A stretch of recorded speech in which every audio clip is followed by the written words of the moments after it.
Okay, question 7 has given us two parametric equations. Now I'm guessing these are meant to be less than signs, possibly less than or equal to. I don't know. It's not copied correctly from the PDF. Anyway, we've got two parametric equations. It wants us to find the Cartesian equation.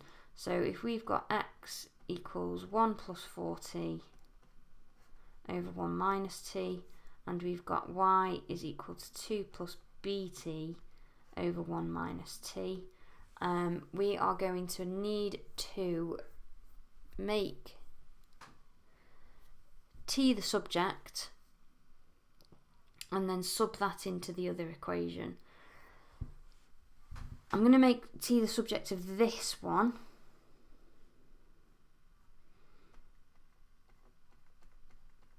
because of that b. I'm not going to mess with the b too much if I can help it. It's not really going to make much difference, but we don't really like unknown values. Expand the brackets. Get the t's together. So I'm going to take this 1 to the left, and I'm going to add the xt to the right. So xt plus 4t. Take out the factor of t, so x plus 4. And divide by the bracket. So t is x minus 1 over x plus 4. We're then going to substitute that into this second equation. So y is equal to, well, let's do it here so we can see it. Y is equal to 2 plus b lots of x take 1 over x plus 4. Oops. Over 1 minus x take 1 over x plus 4. Now, in order to make this turn into what they've got in theirs, we just need to times every term, essentially times top and bottom of the fraction by x plus 4, which we're allowed to do for fractions. So when I times this by x plus 4, I'm going to get 2 lots of x plus 4.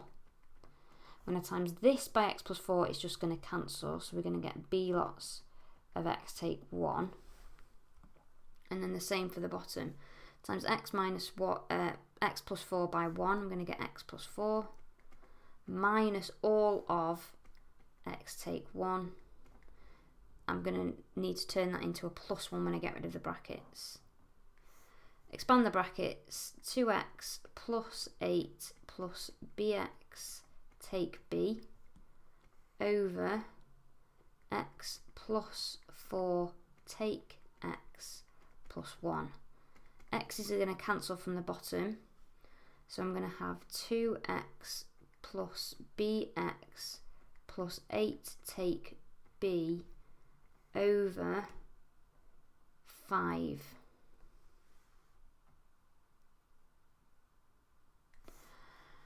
Okay, that's right. We just need to make mine look a little bit more like theirs. So they've split the x.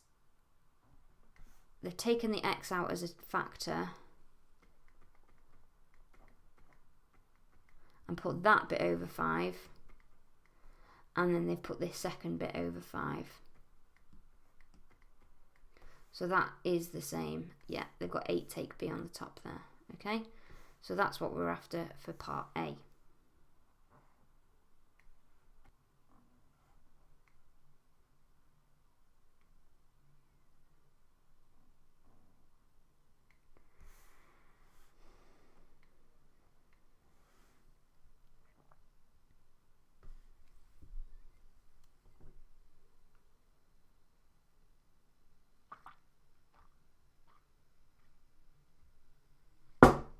Okay.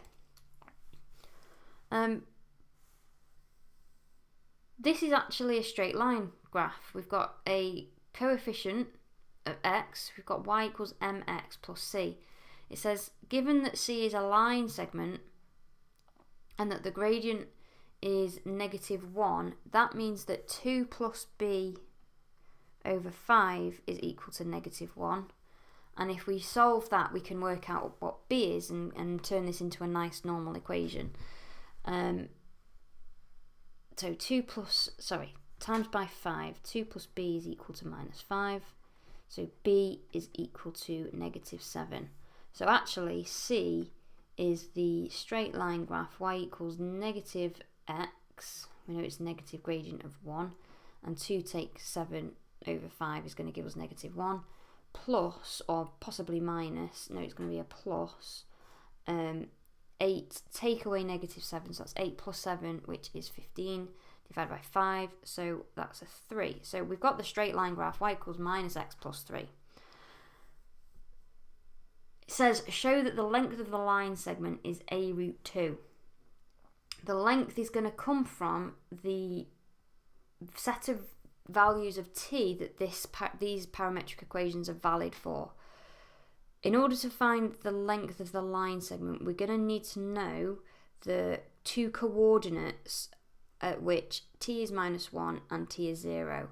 So we're going to need to sub in minus 1 for x and y and 0 for x and y. So let's work that bit out next. Let's find out what the actual coordinates are that we're dealing with.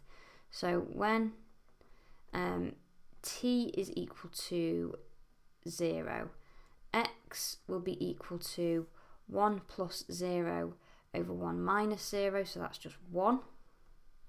And y will be equal to, remembering that b is negative 7, y will be equal to 2 plus 0 over 1 minus 0, so 2. So one of our coordinates is 1, 2. Notice that would work here as well. Minus 1 plus 3 is 2. So that's a nice little check we can do. And when t is equal to negative 1, x will be equal to 1 minus 4, so that's minus 3 over 1 plus 1, so 2. And y will equal 2 minus, b is minus 7 times minus 1, so that's plus 7 over 2, so 9 over 2. So our other coordinate is minus 3 over 2, 9 over 2. Okay,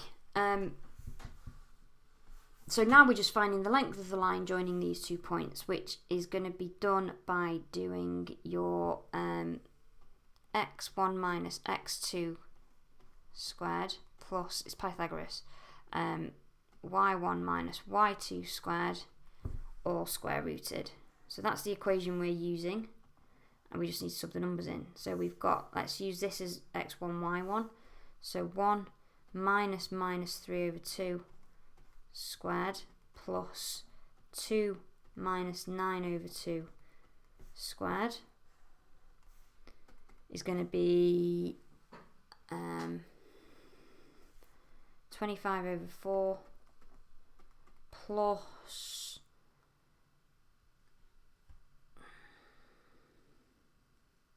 that's 25 over 4 again. Yeah, 25 over 4 square rooted, so that is going to be root 50 over 2, or